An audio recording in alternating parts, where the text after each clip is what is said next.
Hello students, मैं doctor Narendra Kumar, सहायक आचार्य समाजशास्त्र विषय, राजकीय कला महाविद्यालय सीकर। आज हम सब सामाजिक तथ्यों के बारे में विचार करेंगे।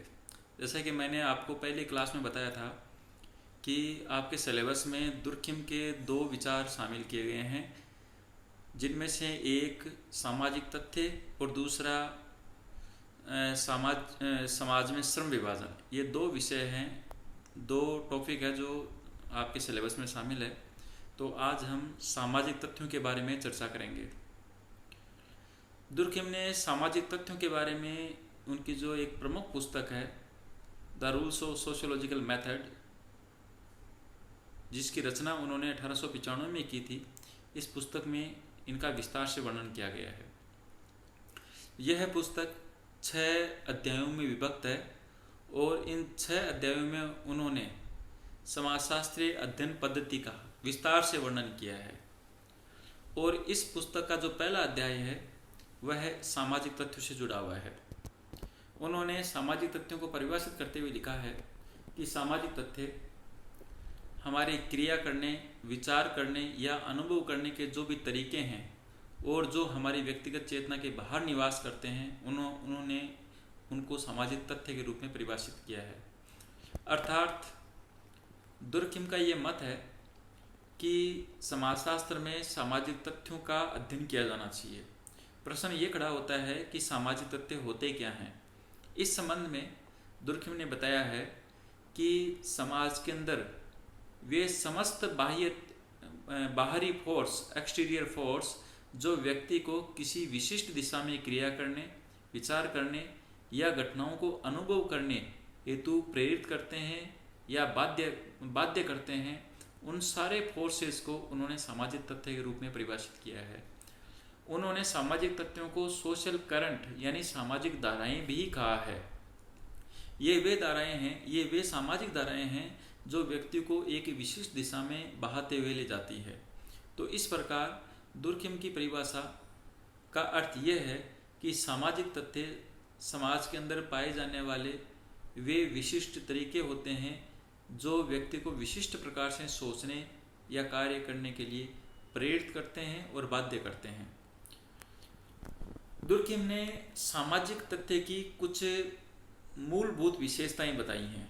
नंबर 1, सामाजिक तथ्य जो भी सामाजिक पक्ष सामाजिक तथ्य के रूप में परिभाषित किए जाएंगे, उनके अंदर निम्नलिखित ये 3 विशेषताएं होनी चाहिए। नंबर 1, जनरलिटी यानी सामान्यतया। नंबर 2, एक्सटीरियरिटी यानी बाह्यता। और नंबर 3, कॉन्स्टेंट यानी बाध्यता। सामान्यता का मतलब ये होता है कि सामाजिक तथ्य किसी एक विशिष्ट व्यक्ति तक ही सीमित नहीं होते हैं, बल्कि उनका प्रभाव संपूर्ण जनसंख्या पर होता है। एक समाज में पाई जाने वाली संपूर्ण जनसंख्या पर उसका असर देखा जा सकता है।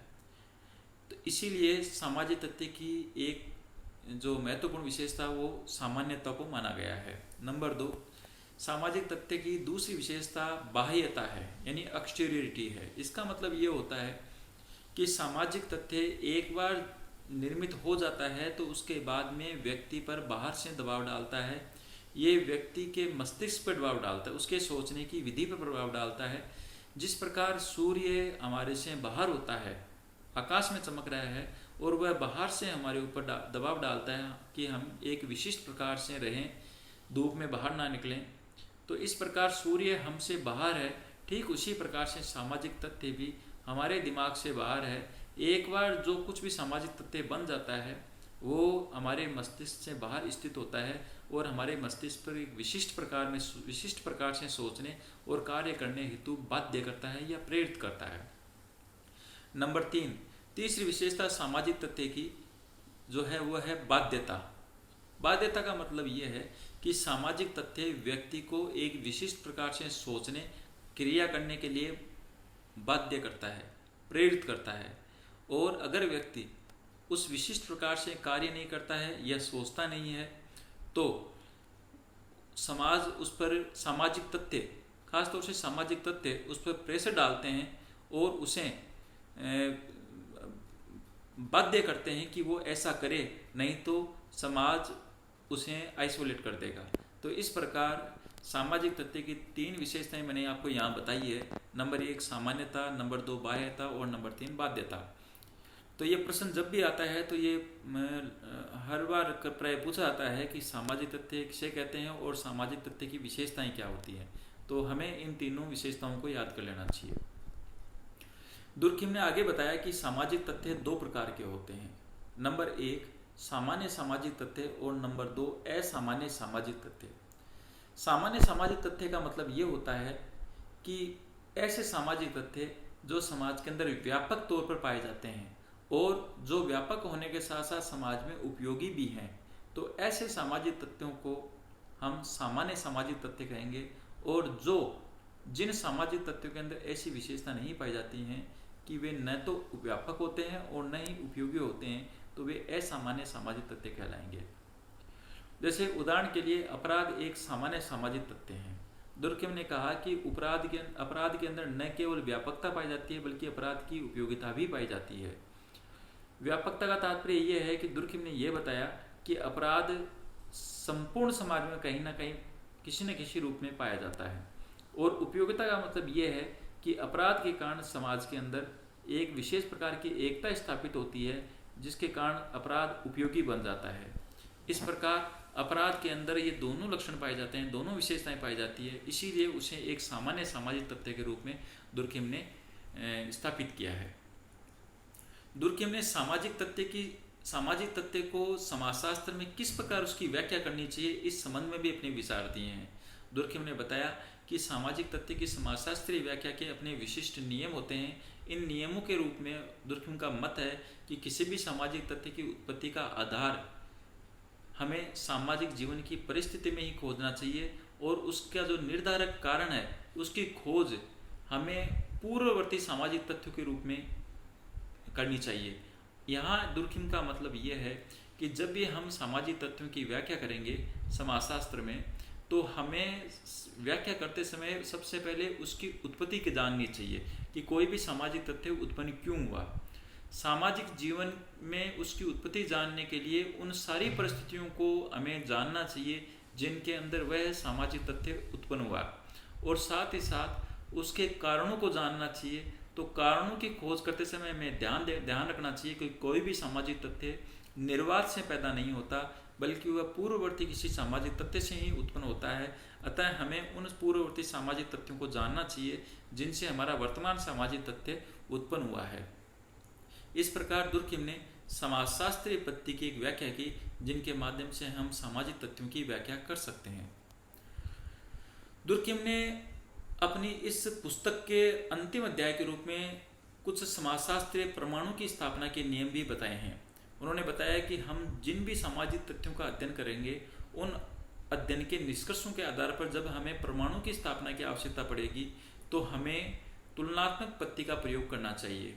दुर्खिम का मानना है कि अगर हमें समाजशास्त्र को एक विज्ञान के रूप में स्थापित करना है तो इसके लिए तुलनात्मक पद्धति एक सर्वश्रेष्ठ पद्धति है।